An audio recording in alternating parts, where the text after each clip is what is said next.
Olá, gostaria de falar com vocês rapidinho a respeito do tempo de Deus.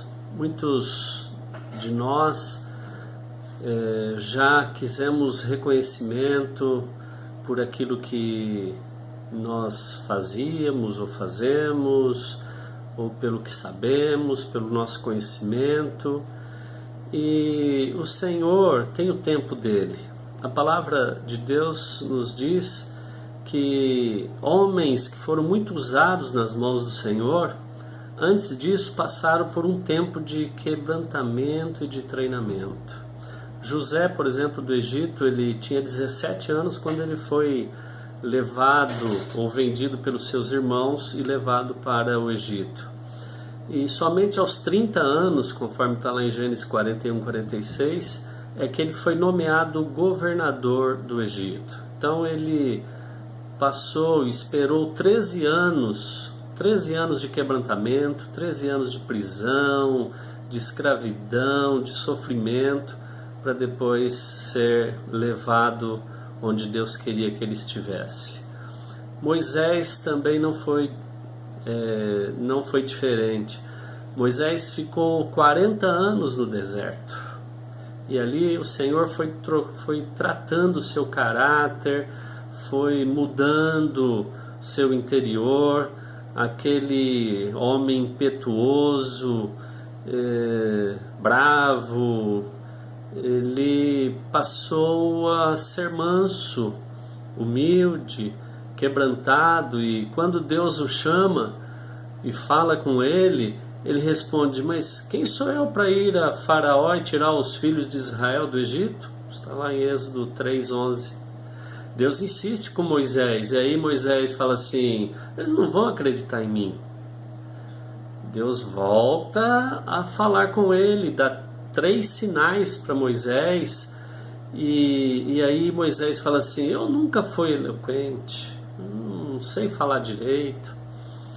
Esse é o tipo de pessoa que Deus quer usar. Não é o medroso, o covarde, mas é aquele que está quebrantado e não se sente qualificado. Lá em Números 12:3, a palavra revela que Moisés foi considerado ou reconhecido como o homem mais manso da terra. Isso por causa do período de quebrantamento dele naquele deserto, 40 anos.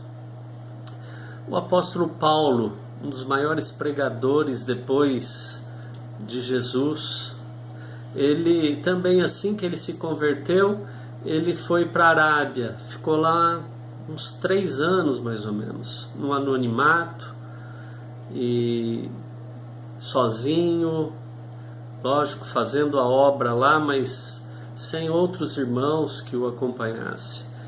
E depois de 3 anos ele sobe para Jerusalém, só conseguiu ficar lá uns 15 dias, só viu Pedro e Tiago, estava sendo perseguido e os irmãos acharam melhor ele voltar, e ele foi para Tarso, onde ele nasceu, a terra natal dele, e lá ele ficou entre 7 a 9 anos, mais ou menos.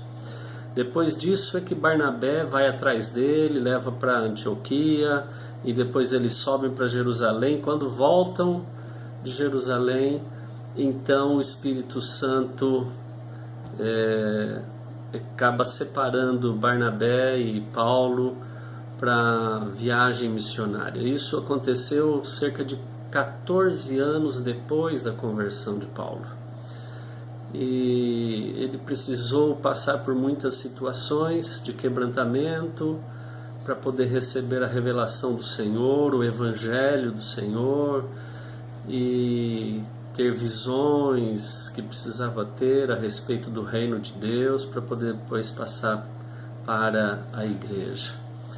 Jesus, o nosso grande modelo, o Verbo encarnado, ao começar o seu ministério, ele foi até João Batista para ser batizado por ele. Por quê?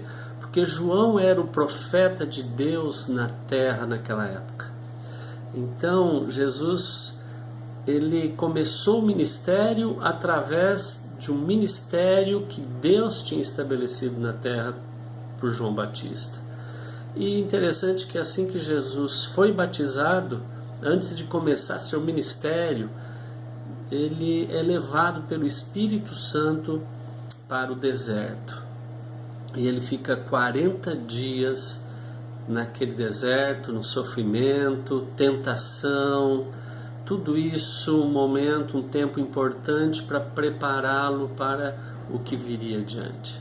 A gente poderia falar aqui de muitos outros, do rei Davi, que esperou 13 anos para ser coroado, dos apóstolos que foram 3 anos e meio treinados por Jesus. E nós não somos diferentes de nenhum desses, amados. Há um período de Deus para tratar conosco, para depois nos usar como Ele quer. Para alguns esse período é mais longo, para outros mais curto, mas todos precisamos passar e continuar passando por isso. Quero finalizar aqui dizendo que o tempo no anonimato, no esquecimento, gera paciência em nós. Esse tempo de espera nos mostra que nós não somos indispensáveis, e isso nos torna humildes. E o chamado geralmente vai chegar quando nós não nos sentimos qualificados, e isso nos torna efetivos. Que o Senhor tenha misericórdia de nós e aprendamos a esperar o tempo de Deus. Deus abençoe vocês.